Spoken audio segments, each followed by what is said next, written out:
I've only had to replace the head 15 times and the handle 27 times. But yes, it's the same broom. Yeah, I think yeah, I don't know if it is, pal. and sort of punk and post-punk bands that keep going for so long become like Trigger's broom. It's Right. like the name's still there, but Yeah. the parts have been replaced so many times.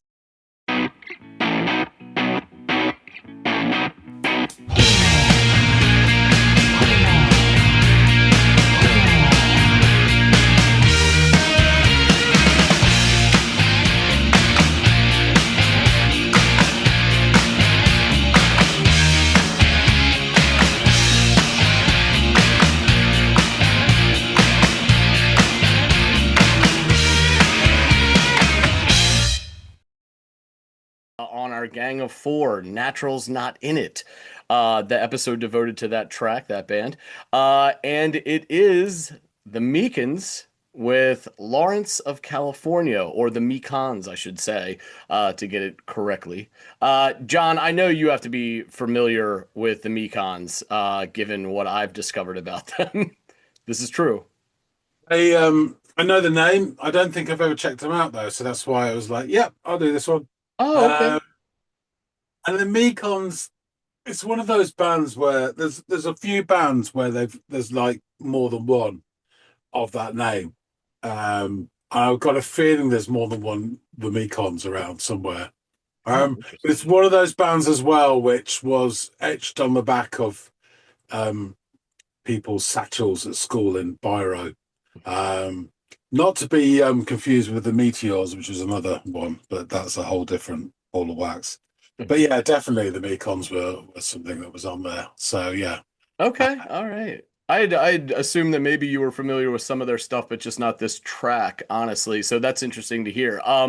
Yeah, this Lawrence of California track by them is what is on offer. So please go off, give it a spin, let Arthur and everybody else out there know your thoughts on it. I'd be interested to hear what you have to say.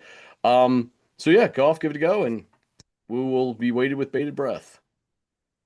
Okie dokie.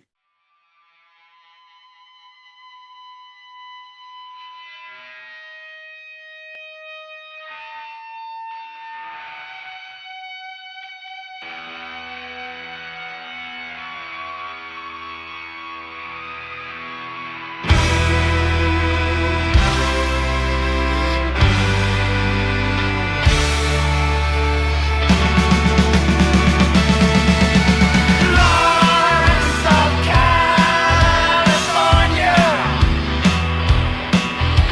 get out of the van and disappear.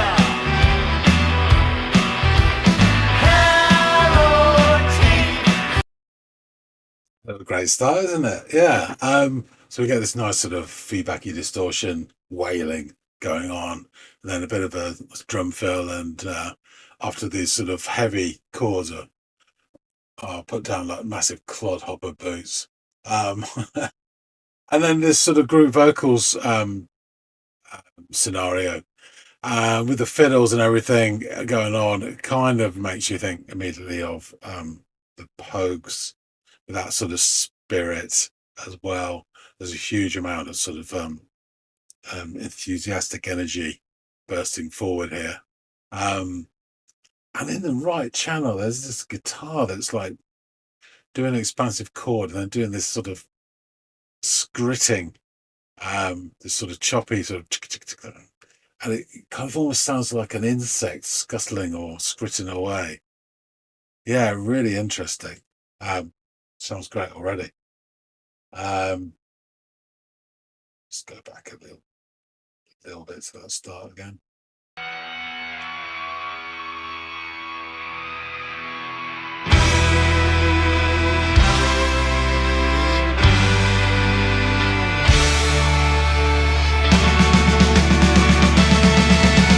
Lawrence of California,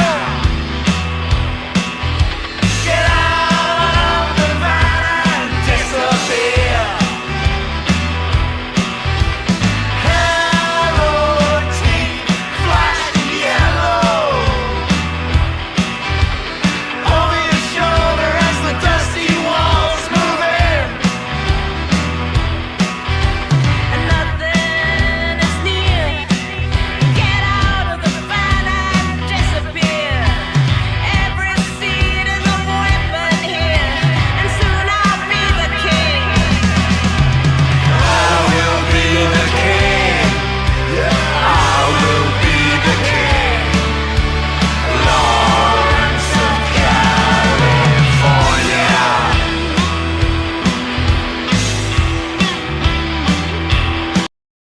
think that must be the chorus. It sounded really big.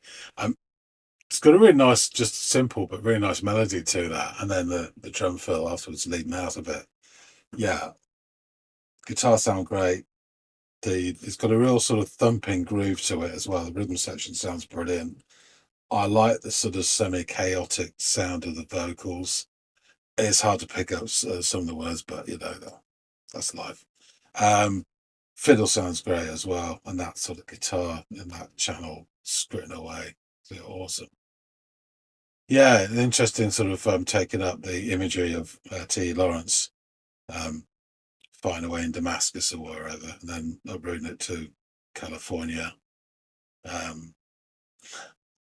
don't know what sort of insurgency he would lead there. Take the bottom of the sea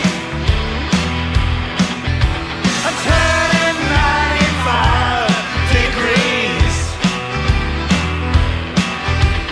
Shady groves and ancient tiptoe, stubborn silence grows.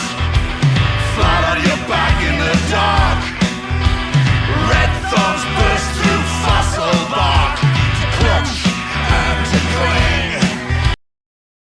Sorry to interrupt again, but really quickly. The dominant male voice that's coming through, as there's lots of voices, but his voice just really makes me think of Robert Lloyd from the Nightingales. Fantastic. But soon I'll be the king. I will be the king. Yeah, I will be the king. Lawrence of California.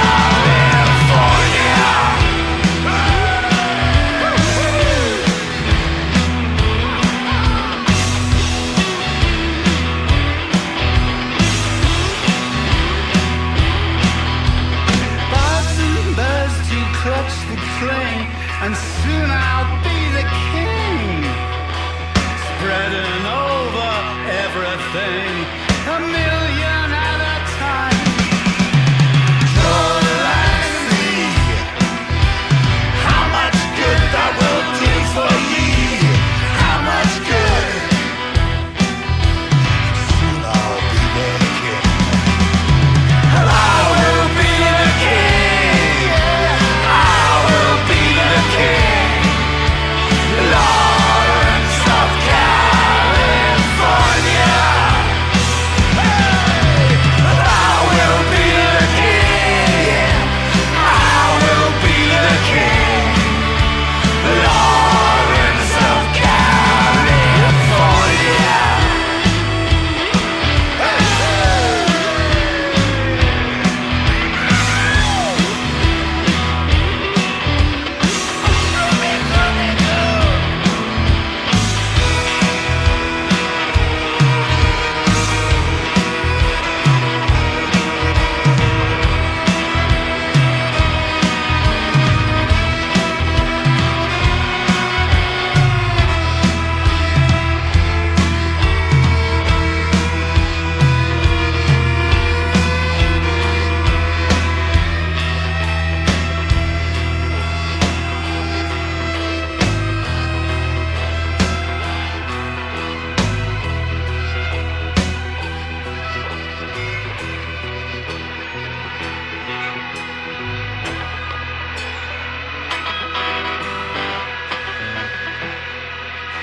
Yeah, so they bookended the ending with the start with us just finishing off with that wailing feedback and distortion. Nice, it's just started to break down, and the fiddles particularly started to seem very unhinged. In fact, the whole thing had that feeling from the start. There's a huge amount of spirit to this and energy, and it has that sort of frenetic feeling, like a lot of folk songs actually as well, where everything's really finely balanced and teetering almost on the edge of collapse or crashing in down. But it's that point just before it all fall apart that makes it more so exciting. And this had a lot of that in it as well. Yeah, really good stuff. I love that guitar in the right channel that's screwing away. Like an insect burrowing into your brain. Yeah, really good stuff. Interesting sound overall, because I was sure that the Mekons are British. Obviously, this so it's got the Americana to it as well. There's also a bit of this sound that kind of reminds me a bit of some of Camper van Beethoven as well, which I'm quite fond of. So yeah, this is a big hit for me. I really enjoyed this, and it has enough of that sort of chaotic nonsense about it to get me interested.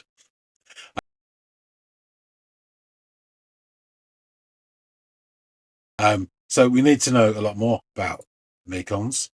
So let's go back and chop it up with Andy. All right, John. So you are back from California. What did you think of this track? Yeah, so the song opens with the guitar version of Creaky Door. Yeah, it's a really nice distorted sort of feedback and wails. WAILS, not the country or the mammal. Before the other instruments come in, and they come in the form of size 12 boots. Boom, boom. But these chords come laying down like massive clodhopper shit-kicking boots. And then guitars, fiddles, and cymbals all crashing down these sort of markers. And then we get a quick sort of very bone-rattling drum fill. And and the fill leads us into the song proper. And then bursting forward this huge amount of energy, gang vocals of this band of roister doisters. There's an immediate sort of sense of a punk mentality fused with that sort of fiddle sound, which brings an obvious sort of reminiscence of the Spirit of the Pogues or something like that. It doesn't sound exactly the same, but it's that sort of frenetic energy. You get the sense that you used to get with the Pogues as well, with some of their songs, that everything is all balanced very precariously on the edge of spilling over or crashing out into chaos at any point. And it's that point of balance which provides a sort of excitement. And I mean, this had the in abundance. As we're going along, the rhythm section is pounding away a serious groove. The drums seem really sort of fulsome, and the bass drum just really. And then in the right channel, there's this guitar, which is playing these long, distorted chords, and then in between these short, choppy attacks that mimic some sort of skittish creature hopping over the hot sand of the desert. Yeah, really interesting, and it didn't let up throughout the whole song. The enthusiastic vocals make it really difficult to pick up words. Not that I need any help with that, but no, but obviously the opening line is it's clear. There's the title, Lawrence of California, and then get out of the van and disappear. I don't know what they mean by that, and they repeat that more than once. And I'm thinking, we're talking, because the thumbnail had like a sort of van is a very different sort of thing in this country to in the States. But it's like a, temporary home type thing. And I'm thinking, is it sort of disappearing off as a visitor, then disappearing off into the countryside and becoming part of United States? Have plenty of people do that. It could be all sorts of things, but yeah, just interesting. So we get this desert imagery from the thumbnail and from some of the lyrics, and it kind of relocates T.E. Lawrence from his tussles with the Ottoman Empire to the Golden State. I can't really think what sort of insurgency he might be involved with there. Um, I I did have a notion that I'm pretty sure the Mekons are a British band, um, so perhaps they've relocated or gone on an exchange program with Jello Biafra and the boys. Um, maybe. As they're going along in the first verse, it cuts to a solo female voice who takes up the baton, the charge. And again, we get this "get out of the van and disappear" line, so they're pretty insistent about that. Um, and the, her four lines, I think there's four lines, within the verse, they imply in various degrees this echoing effect on the vocals. So it sort of starts to sort of almost like a heat shimmer in the desert is doing that sort of weird stuff, which is, but it's not over. It comes in more in some lines than others. It's not over heavy-handed in any way, but it's just very interesting. Um, and then she sings, "And soon I will be king." And the gang return to echo, "I will be king." So later learn it is the chorus. Um, there's obviously a bunch of voices, but there's a dominant male voice emerging through the morass. And it reminds me a lot of Robert Lloyd from Birmingham's Finest, the Nightingales. Now, this is a band which I keep putting down on my list to introduce to you, and I doubt you're familiar with them. Um, he is a character, um, in the best sense of the word. Yeah, Stuart Lee, the comedian, did a documentary about um, a massive carbon fiber King Kong, and brought in Robert Lloyd to help with the story of the Nightingales as well. The whole film um, goes around that, and it's just incredibly eccentric people. But yeah, he's got a great voice, which has this weird quality of this presence, semi-seriousness about them. But also you've got a feeling as well that you could also just kick him in the arse and run away. It's kind of one of those. And also this sort of I don't know, this urgency as well that's not completely there, but is there in bits. It's really hard to describe. But anyway, this voice reminds me of that. And I really like the Nightingales. And they're very eccentric. So immediately this warmed to me.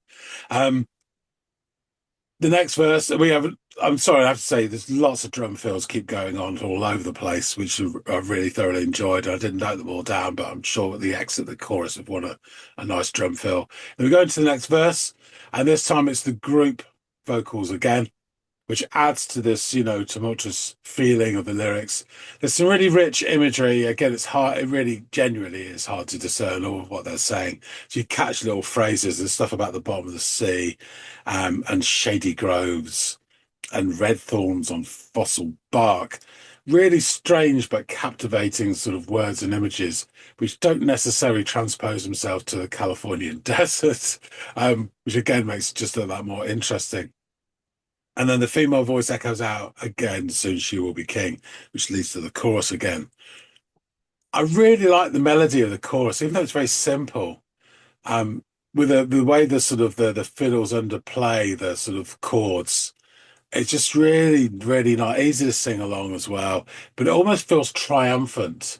And again, it's interesting in a way because I'm pretty sure British bands singing about being kings in California is quite funny, and there's all sorts of political things you could take from that, both whenever this is recorded and now.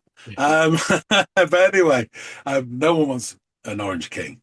But yeah, all the time that guitar is skritting away in the right channel. It is like some insect burrowing way into your brain to lay its eggs. We get a brief instrumental break, which the guitar starts to sound drunken and almost cowpunk in its action. And the vocals become wobbly.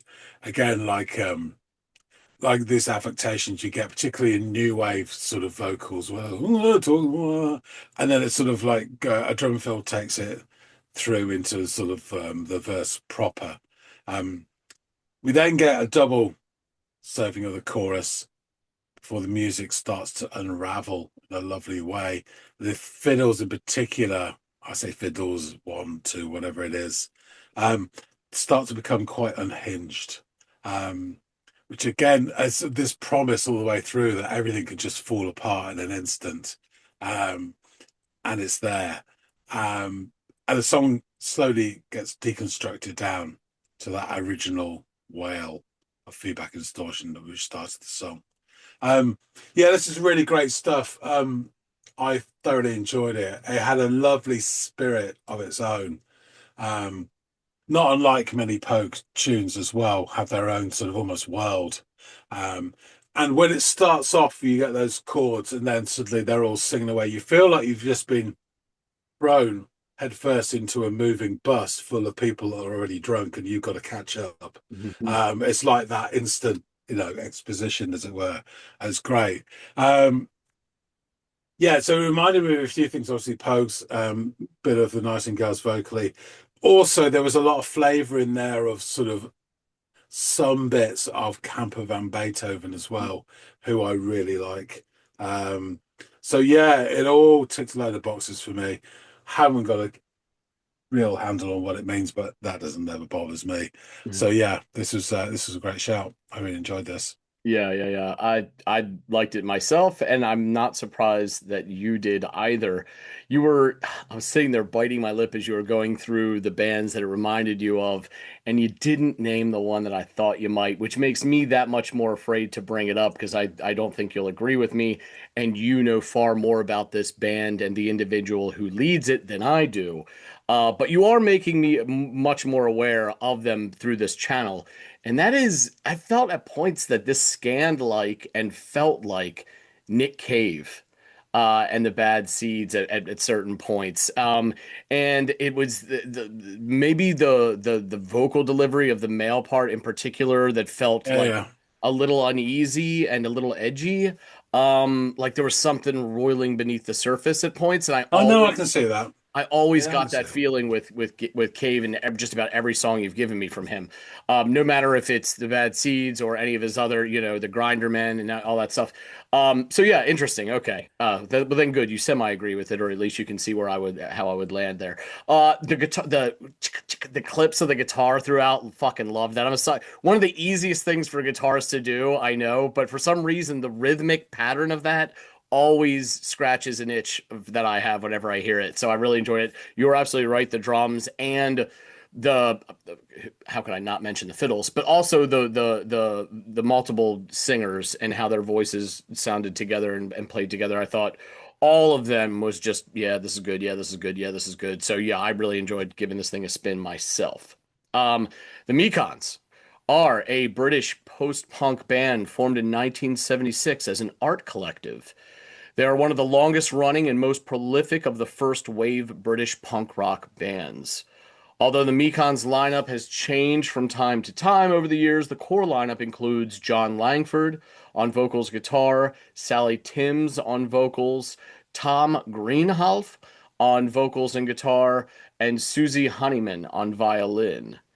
The band's style has evolved over time, as you probably expect. They came out of the gate sort of punk, post-punk, but here we're hearing a lot of other things. And those other things are these incorporated aspects of country music, folk music, alternative rock, and not heard in this song, but in some of their other tracks apparently, is an occasional experimentation with dub. And they are well known for their exuberant live performances. The band was formed in 1976, as mentioned, by a group of University of Leeds art students: Langford, Kevin Lysette, Mark White, Ross Allen, Andy Corrigan, and the aforementioned Tom Greenhalgh. Gang of Four and Delta Five also formed from the same group of students. When I read that, I thought maybe that is when perhaps you had heard some of their other stuff because of that tie. Though there's obviously no obligation for you to have done so.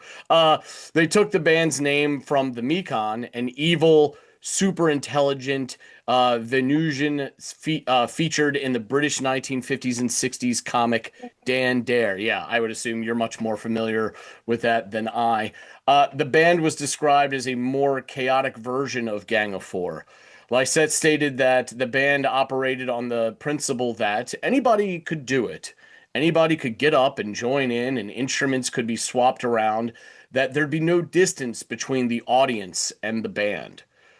By their second show, supporting the Rosillos at the F Club, they were approached with a record deal by Bob Last of Fast Product Records and became the first band signed to that label. Their first single was Never Been in a Riot, a satirical take on the Clash's White Riot. The release was made single of the week in the NME.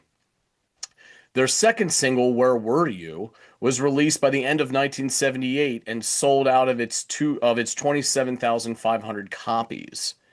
At the time, Last convinced the band to sign to a larger label, Virgin. The Mekons' popularity peaked as they played on the same bill as other new music groups like Gang of Four, The Fall, The Human League, and Stiff Little Fingers. For several years, the band played noisy, bare-bones post-punk, releasing singles on a number of labels. Their first album, The Quality of Mercy Is Not Strident, was recorded using Gang of Four's instruments, and due to an error by the Virgin Records art department, featured pictures of Gang of Four on the back cover. I would have to imagine that an original pressing of that still had the incorrect band on it would probably be, as someone who can appreciate the album collecting, I would have to imagine that's probably going for a pretty penny these days, original press with a Gang of Four on a Mekons album. That's interesting.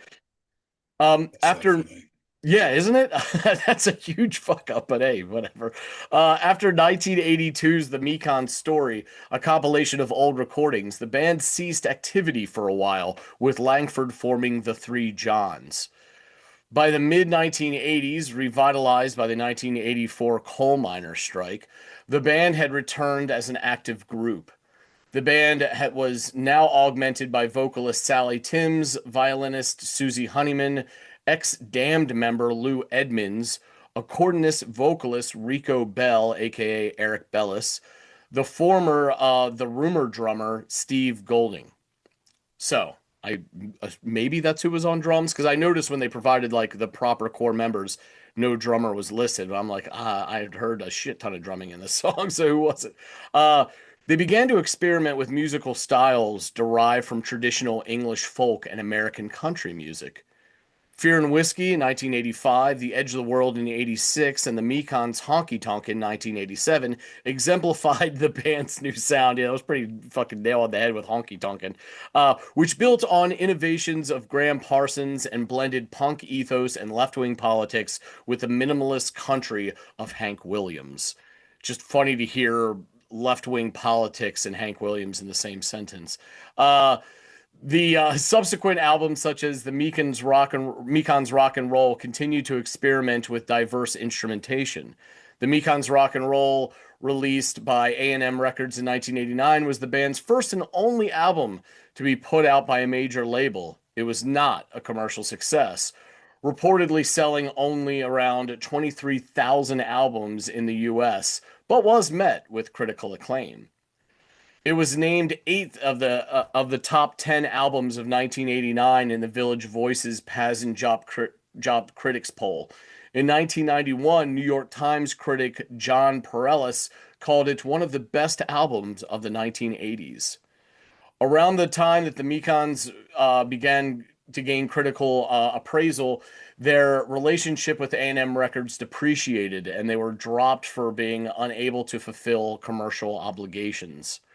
However, the band continued to record at a prolific rate, releasing such notable albums as 1981's Curse of the Mekons, 2000's Journey to the End of the Night, and 2002's Oh, Out of Our Heads, parenthetically. In April 2009, Mekons returned to the studio to complete a new collection of songs, released in 2001 as Ancient and Modern 1911 to 2011. On Bloodshot Records. And in a September 2010 interview, John Langford revealed that the band would tour the United States that year. The band has toured and recorded with for the most part, unaltered lineup. Langford, Greenhoff, Timms, Golding, they're on drums, Bell, Edmonds, Honeyman, and bassist Sarah Carina. throughout the 1990s and early 21st century, and has a devoted following. However, Sarah Carina left in 2015, and David Trumpfio of Chicago and Southern California replaced Carino on bass. The band celebrated their 40th anniversary with Mekonville festival near Ipswich, England, with both current 2017 lineup and the reunited original 1977 lineup performing. At the festival, a 12-inch split single was released with one new song from each of the two lineups. The 2017 lineup performed several concerts in the UK and elsewhere in Europe in July and August of that year, and Langford and Greenhoff were the only members common to both lineups. Their 2019 album, Deserted, was recorded in a studio near Joshua Tree National Park. In an interview, they described how the rugged landscape informed the highly diverse collection of songs they wrote. Their 2021 album, Exquisite, was remotely recorded due to the COVID-19 pandemic. The track Lawrence of California, offered up by Arthur, features on the band's aforementioned 2019 album Deserted, and was released on March 19th. And it was recorded in California near Joshua Tree, as I mentioned, and was the band's first studio album of new material since the release of Ancient and Modern 1911 to 2011, 8 years earlier. It has an aggregated score of 83 out of 100 over at Metacritic. So there you get it. I mean, they recorded at Joshua Tree, Deserted. It's all kind of probably you're probably starting to make a lot more sense of the aesthetic they were going for here, because it sounds like they hit a home. Not it doesn't. I think they did hit a home run. It does have that desert rock kind of feel to it, coupled with the things that they've probably been doing for years, right? So I thought that was a really interesting sound. And I thought it was a really interesting idea of them to go there, record this, and sort of be influenced by their natural surroundings. According to Stephen Dusner of channel favorite Pitchfork, go ahead, John, hit it. Attaboy. He says it's inspired by these remote places where civilization cannot easily thrive, but humanity and wonder can. Adding, rarely do the Mekons get quite as loose as they do on Deserted, alternating between arid nocturnal atmosphere that seems to emanate from Susie Honeyman's fiddle and moments of near hysteria, as though their sun-baked brains have gone haywire. These songs take their time to wander about, even getting lost in the vast expanse, sometimes a little too lost, as on the rambling Mirage. But even that song reveals that the Mekons' versatility and imagination is on display. There is an intoxicating beauty to the harshness of the desert, an inspiration to be drawn from the hardiness of the life found there. And that pretty much describes this unkillable band. Brian Q. Newcomb of the Fire Note reviewed the album and provided the following. There's a fun classic rock vibe that comes through in the guitars, especially in the early tracks Lawrence of California, Harar 1883, and Into the Sun. When the male and female voices echo, they're a loose B-52s vibe. In tracks like Weimar Vending Machine and Andromeda, there's more psychedelic experimental edge, but generally the Mekons play fast and loose with musical conventions and follow their own unique muses wherever it feels right. The result is an album that pulls you in and invites you to go along for the ride, never afraid to take a few unexpected left turns. So, let's jump into these lyrics, John. Lawrence of California. Get out of the van and disappear. Harrow teeth flashing yellow. Over your shoulder as the dusty walls move in. Nothing is near. Get out of the van and disappear. Every seed is a weapon here. And soon I'll be the king. I will be the king. I will be the king. Lawrence of California. Take the bottom of the sea. Turn it 95 degrees. Shady groves and ancient tiptoe. Stubborn silence grows. Flat on your back in the dark, red thorns burst through fossil bark, to clutch and to cling, but soon I'll be the king. I will be the king. I will be the king. Lawrence of California. Bats and birds to clutch and cling, and soon I'll be the king, spreading over everything, a million at a time, tall as me. How much good that will do for ye, how much good. And soon I'll be the king, I'll be the king, I'll be the king. Lawrence of California, I'll be the king, I'll be the king. Lawrence of California. So, Lawrence of California by the Mekons is a swaggering cowpunk track from their album that contrasts the 1962 film Lawrence of Arabia with the harsh, surreal landscape of Joshua Tree, California. It explores themes of restless exploration, decay, and environmental or personal desolation.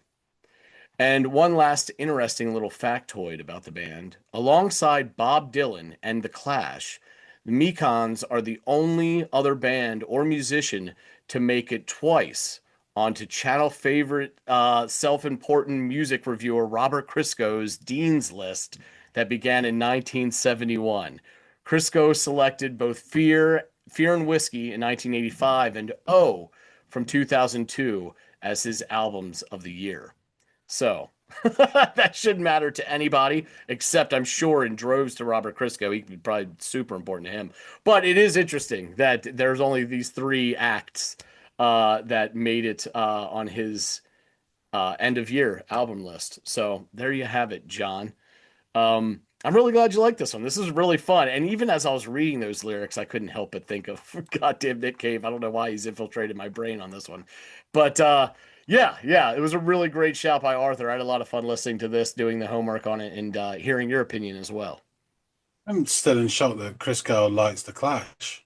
Yeah. That's wow. That's blown my mind. Enough to name two of their albums his best of any given year. So no, this is you get the sense of some of these bands. So there's a TV show which I've mentioned before called Only Fools and Horses. Yeah. Which is a sitcom, and there's a character in there called Trigger, who is dimmer than the dimmest light bulb you imagine. So I don't know how long the series ran for, 15, 20 years, and the main characters are Del Boy and Rodney. And throughout those 15, 20 years, Trigger always calls Rodney Dave. All right, Dave. He is, yeah, I know, yeah. And it's just a running joke, and it's hilarious. And he gets a medal, does Trigger, for from the council, because he's a road sweeper. And he has the same broom. He's been using the same broom for like 15 years. And he gets a medal for it. And they're talking to him after. He says, I can't believe you made that broom last so long. He goes, yeah, I've only had to replace the head 15 times and the handle 27 times. But yes, it's the same broom. Yeah, I don't know if it is, pal. and sort of punk and post-punk bands that keep going for so long become like Trigger's broom. Right. It's like the name's still there, but the parts have been replaced so many times. Right. But it's good that they've evolved and gone into this sort of different sound, which is really interesting. Really interesting. Yeah, I really liked the sound of, I don't know how much, this to me just, and it's not fair to do this, but it's also human nature to do this.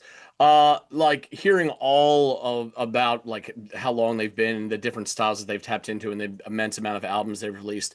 I'm sure that there are some like of their releases that wouldn't really resonate with me, but I have a feeling that this Deserted album would be a really intriguing listen. And there's probably more good fruit from it than just this one track, which I really did enjoy. But I bet there's a lot of other really interesting shit that they've done on some of those other ones. So I'd be interested to check out more from this album. Doesn't mean I wouldn't be open to hearing some of their other stuff that maybe doesn't speak to me as much just reading about it. But I am highly intrigued by this Deserted album from 2019, which also fucking hats off to them, because you know this, John. I mean, how many bands are fucking great for their first 8 years or so if they're that lucky, and then they keep going on, but for what reason? Like the output ain't matching what they were doing in the early days, and it's like, why are you going through these motions? These guys, they really seem to be experts at reinventing themselves or finding some inspiration to infiltrate their sound to make it different from what they've done before, but just as good, if not better. So yeah, fucking 2019, when you started in 76 and you're still putting out intriguing, interesting stuff, to a guy who wasn't even born until 83 and is from over here and not there. So yeah, good. There's this listenability or an intrigue to their sound, it sounds like to me. So yeah, I'm Definitely. interest is peaked. So um Cool. so yeah, I'm glad you liked it. Arthur, awesome shout. I think both of us really enjoyed this track a lot. If you, Arthur, or anybody else out there have other tracks from this album or any of their other tracks in their oeuvre, just feel free to shout them down in the comments field below. It sounds like both of us are kind of a clean slate when it comes to like our knowledge of these guys or how, there's plenty to be filled in. So it could be either of us giving the next one a go or whatever. But yeah, if you have any recommendations from this band or any other band, again, feel free to shut them down in the comments field below. And as long as one of us is not familiar, it'll get added to the list. Also, please, while we have your attention, and if you're still here, like, share, and or subscribe. It goes a long way to helping us here at the channel. It doesn't cost you anything but a couple seconds and clicks. But it really does help us, and we really, really do appreciate it. So thank you so much for that. And hopefully John and I will catch all y'all in growing numbers on the next installment of the Audiophiles. Y'all have a great weekend.